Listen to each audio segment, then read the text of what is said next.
શ્રીકૃષ્ણાય વયં નુમઃ. બે ઓપ્શન્સ જીવ પાસે હોય, સત્કર્મ અને કુકર્મ. એ જ પ્રકારથી ભગવાન પાસે પણ બે ઓપ્શન છે. એક છે સિલેક્શન અને બીજું છે ઇલેક્શન. એક સિલેક્શન છે. સિલેક્શન એ કે જ્યારે પ્રભુ સ્વયં જીવ પર પસંદગી ઉતારે ત્યારે એ જીવ દૈવી જીવ બને છે. ત્યારે જ એ જીવ પ્રભુની ઈચ્છા ન હોય. ઘણા ઉદાહરણ આપણે જોઈએ છીએ કે પરિવારમાં વૈષ્ણવ પરિવાર હોય, પીઢીઓ સુધી વૈષ્ણવી પરંપરાને પાલન કરતા આવ્યા હોઈએ, પ્રભુની 5-5 પેઢીઓથી સેવા થતી હોય, તો પણ આવનાર એકાદ બે પેઢી એવી થઈ જાય કે હવે શું સેવા કરવી. પૂર્વજો કરતા ઠીક છે, વડીલો હતા કરી દીધી સેવા, આજના સમયમાં સેવા કરવી કેટલી યોગ્ય છે, એવી વિચારધારા કરવાવાળા પછી ઘણા બધા ઉદાહરણો પરિવારમાં આપણને મળતા હોય છે, સગાવાલાના ઉદાહરણો મળતા હોય છે. તો એક છે સિલેક્શન અને બીજું છે ઇલેક્શન. જે પ્રભુ સિલેક્ટ કરે છે એ જીવને ભગવદ પ્રાપ્તિ થાય છે. પછી ભલે જેટલું પણ ઇલેક્શન કરીએ પરંતુ કામ થાય ન થાય પછી એ આપણા નસીબમાં છે. તો ભગવાન જેનું સિલેક્શન કરે તો એને પ્રભુ સ્વયં પ્રભુના સાનિધ્યની પ્રાપ્તિ કરાવે છે. જેનું સિલેક્શન થાય એને ભગવદ શરણ પ્રાપ્ત થાય, અને જેનું ઇલેક્શન થાય એ પછી સત્તાની ગાદી પર બેસે છે. તો જ્યારે પાત્ર ખાલી હોય છે, પુષ્ટિ કૃપા કેવી, તો પાત્ર ખાલી હોય તો જ એમાં કંઈક ભરી શકાય છે. અને અગજલ ગગરી છલકીત જાય. તો જ્યારે ઘડો ભરાયેલો હોય, જલ ભરાયેલું હોય તો એમાં કેટલું નાખશો, જેટલું પણ નાખો બધું છલકાઈને બહાર જ આવી જાય છે. ઘણીવાર પ્રશ્ન કરતા હોય છે લોકો કે આપણે સેવા કરીએ છીએ એમાં આવું કરાય કે ન કરાય. મનમાં બધું જ નક્કી છે, પ્રશ્નનો ઉત્તર પણ મનમાં છે કે આવું થાય આવું ન થાય, બધું જ મનમાં નક્કી છે. પણ પ્રશ્ન કરે, ગુરુ પાસે જઈને પ્રશ્ન કરે, વૈષ્ણવો પાસે જઈ પ્રશ્ન કરે કે સેવામાં હું આવું કરું છું, આવું થાય કે ન થાય. તો મનમાં ખબર છે ઉત્તર શું છે, મનમાં ખબર છે આનું ભાવ શું છે, તો પણ પ્રશ્ન કરે. પહેલાંથી ભરાયેલો છે, પછી તમે જેટલું પણ એને શીખવાડો એ પછી અધજલ પછી છલકત જાય. પછી જેટલું પણ એમાં ઉમેરો એ પછી એના મનનું જ જે મનમાં એને નક્કી કરેલું છે એ જ કરવાનું છે.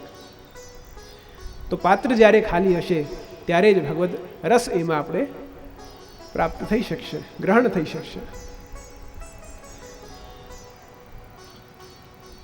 તો ભગવદ પ્રાપ્તિ શ્રી વલ્લભ કૃપાથી થાય છે. અને જ્યારે જીવ શ્રી વલ્લભ રૂપી ગુરુ મળે છે તો કેવા ગુરુ છે, તો શ્રી વલ્લભ વિઠ્ઠલ નાથ જો સુમિરો એક ઘડી. સાથે મળી બધા ગાન કરીએ. શ્રી વલ્લભ વિઠ્ઠલ નાથ જો સુમિરો એક ઘડી. તાકે પાતક યો જરે જો અગ્નિ में लकड़ी. श्री वल्लभ जो अग्नि में लकड़ी. श्री वल्लभ विठ्ठल नाथ जू सुमिरो एक घड़ी. ताके पातक यो जरे जो अग्नि में लकड़ी. જે પણ શ્રી વલ્લભ અને વિઠ્ઠલનાથનું સ્મરણ કરે છે અને કેટલી વાર જો એક ઘડી પણ સ્મરણ કરી લે છે, તાકે પાતક યો જરે જો અગ્નિ में लकड़ी. જ્યારે અગ્નિમાં કાષ્ટ લકડી જ્યારે બળતી હોય છે ત્યારે 3 પ્રકારથી એનું ભસ્મીકરણ થાય, એ ભસ્મ થાય છે. 3 સ્ટેજીસમાં એ કાષ્ટ ભસ્મ થાય છે. તો એક છે લૌકિક કાષ્ટ જે 3 પ્રકારથી ભસ્મ થાય, અને એક અગ્નિ જ્યારે ભક્તિરૂપી અગ્નિ આપણા હૃદયમાં પ્રવેશ કરે છે ત્યારે આપણા અંદર રહેલા 3 તત્વનું નાશ કરે છે. એક કાષ્ટવત નાશ છે, અને આપણા હૃદયમાં બિરાજતા આપણા હૃદયમાં જે 3 વિકારો છે એનું નાશ થાય છે. તો સૌથી પહેલું ચરણ એ વાષ્પીકરણ એટલે ઇવોપરેશન, લાકડાનો નાશ થાય એમાં જે નમી હોય છે એ નમી પહેલાં એ અગ્નિ સોખે છે. અને જ્યારે ભક્તિરૂપી અગ્નિ આપણા હૃદયમાં પ્રવેશ કરે ત્યારે એ અજ્ઞાનતાને દૂર કરે છે. એ પહેલું ચરણ છે. બીજું ચરણ અપઘટન, પ્રાયોલિસિસ. ગરમ થવાથી એ લાકડું એ કાષ્ઠ તૂટી જાય છે અને જ્યારે પુષ્ટિ ભક્તિ હૃદયમાં પ્રવેશ થાય ત્યારે આપણા અહંકારના ટુકડાઓ થઈ અને અહંકારનો નાશ થઈ જાય છે. ત્રીજું ચરણ દહન, કમ્બશન. જ્યારે એ કાષ્ઠ તૂટી અને હવે તો રાખોડો થઈ ગયો છે, રાખોડો થઈ ભસ્મીભૂત થઈ અને પુનઃ ભૂમિમાં મળી ગયો છે, એ જ પ્રકારથી આપણા પાપ પણ ભસ્મ થઈ અને શ્રી વલ્લભની કૃપાથી એ પાપ પણ બધા પ્રભુ શરણમાં વિલીન થઈ ગયા. હવે એ પાપ પણ આપણાને નડતા નથી. તો જેમ કાષ્ઠ બળે છે અને 3 સ્ટેજીસમાં એ ડિઝોલ્વ થઈ જાય છે, એમ જ્યારે પ્રભુ કૃપારૂપી અગ્નિ જ્યારે આપણા હૃદયમાં પ્રવેશ કરે છે ત્યારે આપણું અહંકાર, આપણું માન, આપણા પાપ, આપણી ઈર્ષા એ પણ ભસ્મ થઈ અને પછી આ સંસારમાં મળી જાય છે. આ સંસારની જે અજ્ઞાનતાઓ છે એમાં મળી જાય છે. તો જ્યારે શ્રી વલ્લભનું સ્મરણ અને કૃપા થાય ત્યારે જ ભક્તિરૂપી અગ્નિ આપણામાં પ્રવેશ કરી શકે છે. કૃપા વગર આ માર્ગમાં જરાક પણ આગળ વધવું સંભવ નથી, કારણ કે આ માર્ગનું નામ જ કૃપા માર્ગ છે. તો જ્યારે કૃપા થાય ત્યારે જ આપણે આ માર્ગમાં આગળ વધી શકીએ છીએ. શ્રી ગોપાલદાસજી આપ ગાન કરે છે. શું ગાન કરે છે? તો આપ આગળ કહે છે કે સ્મરણ કરતા દુષ્કૃત જાય. તો જ્યારે જીવ આપનું સ્મરણ કરે છે તો એના બધા જ પાપ દોષ એના નાશ થાય છે. સાથે મળી આપણે શ્રી ગોપાલદાસજીના અદ્ભુત શ્રી વલ્લભના સ્મરણનું ધ્યાન કરીએ, સાથે મળી ગાન કરીએ. લક્ષ્મણ સુત શ્રી વલ્લભરાય સ્મરણ કરતા દુષ્કૃત જાય કલિજન તરવા નહીં અવર ઉપાય યજ્ઞ પુરુષ હરિના શ્રુતિ ગુણ ગાય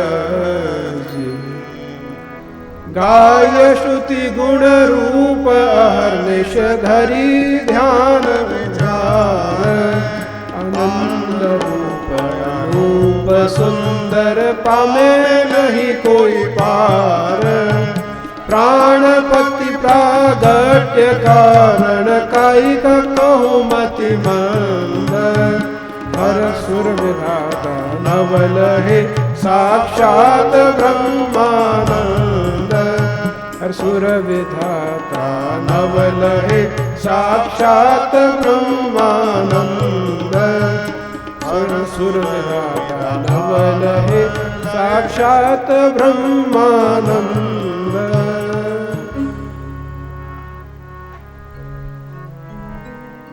સાક્ષાત બ્રહ્માનંદ એ સાક્ષાત બ્રહ્મ સ્વરૂપે આચાર્ય સ્વરૂપે શ્રી વલ્લભ આપને શું કહ્યું છે? તો આપને વલ્લભ રાય કયા છે.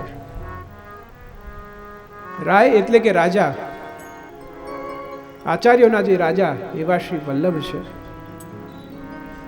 કલયુગના જીવોને ઉદ્ધાર કરવા માટે આપનું આ ભૂતલ પર પ્રાગટ્ય થયું છે. સ્મરણ કરતા દુષ્કૃત જાયજી. જે જીવ આપનું સ્મરણ કરે છે એ સ્મરણ કરતા બધા જ દોષોની નિવૃત્તિ થાય છે. કલયુગમાં જીવ પાસે ઘણા બધા સાધન છે, પણ સ્મરણ માત્રથી એવું કોઈ સાધન નથી કે જે સ્મરણ માત્રથી દોષની નિવૃત્તિ આપે. આ તો શ્રી વલ્લભની કૃપા છે કે કેવલ સ્મરણ માત્રથી જ બધા દોષની નિવૃત્તિ થઈ જાય છે. ભગવદીઓ ગાય છે કે કલયુગ સબ જગતે અધિકાઈ જા જગ में प्रगटे जग शीतल श्री वल्लभ सुखदाई. कलयुग सब जगते अधिकाई.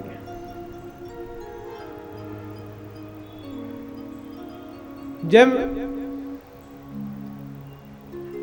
कलयुग ने सब धर्म के द्वारे रोके आए, श्री वल्लभ खिड़की प्रेम की निकस जाए सो जाए।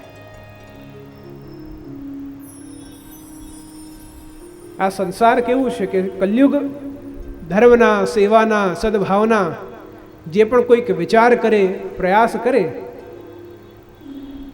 त्यांक एक आवरण आवीने ऊभुं थई जाय।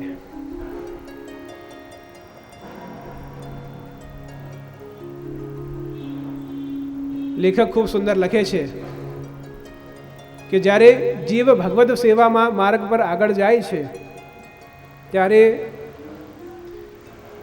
ક્ષણ ક્ષણમાં એને બાધાઓ નડે છે, ક્ષણ ક્ષણમાં એને ક્યાંક સ્ટોપેજીસ નડે છે, પરંતુ જ્યારે એ વિચાર કરે કે જ્યારે એ સહજ હૃદયથી ટટોળે છે ત્યારે સહજ હૃદયમાં બધું અકબંધ હોય છે।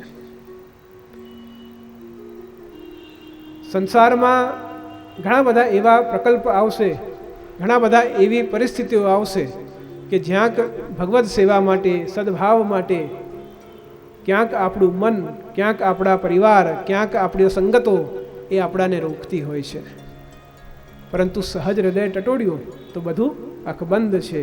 એટલે જ કહું છું પ્રિયજનો કે ચાલો શ્રી વલ્લભના માર્ગે। અહીંયા તો ક્ષણે ક્ષણે હૃદયમાં દશમ સ્કંદ છે, અહીંયા ક્ષણે ક્ષણે હૃદયમાં દશમ સ્કંદ છે। જે શ્રીમદ ભાગવતજીની કૃપા, જે શ્રીમદ સુબોધિનીજીની કૃપા શ્રી વલ્લભ દ્વારા આપણાને પ્રાપ્ત થઈ છે। કાલ વ્યાલ મુખગ્રાસ ત્રાસ નૃણા સહિતમે શ્રીમદ ભાગવતમ શાસ્ત્રમ કલવ કેરેણ ભાષિતમ। તો કલયુગ સબ જગતે અધિકાઈ, जा जग में प्रगटे जग शीतल सी वल्लभ सुखदाई। कलयुग सब जगते अधिकाई। तो भले कलयुगનું પ્રભાવ હોય, પરંતુ પુષ્ટિ જીવનો સ્વભાવ જો ન બદલે તો પછી એને ભગવત ચરણની પ્રાપ્તિ થાય છે। એટલે જ શ્રુતિઓ ગાન કરે છે, શ્રુતિઓ ભગવાન માટે એક વાર નહીં પરંતુ અનંત વાર ભગવદ નામ લે છે, અનંત વાર ભગવાનનું ગાન કરે છે। પરંતુ હરિરાયજી આદિ અદ્ભુત એમના ગ્રંથોમાં, અદ્ભુત શ્રી ગુસાઈજી પ્રભુચરણના ગ્રંથોમાં, શ્રી ગુસાઈજીના, શ્રી યદુનાથજીના ગ્રંથોમાં શ્રી વલ્લભ વિષય, અષ્ટસખાઓના ગ્રંથો, કીર્તન સાહિત્યોમાં આદિ કેટલા પણ વિચારકો છે જેમના ગ્રંથોમાં શ્રી વલ્લભ માટે આપણાને પ્રાપ્ત થાય છે। પરંતુ કેટલી વાર, એક વાર નહીં, બધા જ વારંવાર એ સ્તુતિ કરી રહ્યા છે, વારંવાર ગાન કરી રહ્યા છે। એટલા જ માટે વેદો પણ જેને નેતિ નેતિ કહી દે કે આનાથી વધારે શું વિસ્તાર કરી શકાય, એવું સ્વરૂપ શ્રી વલ્લભનું છે। શ્રી વલ્લભ ગુણ ગિને ન જાય।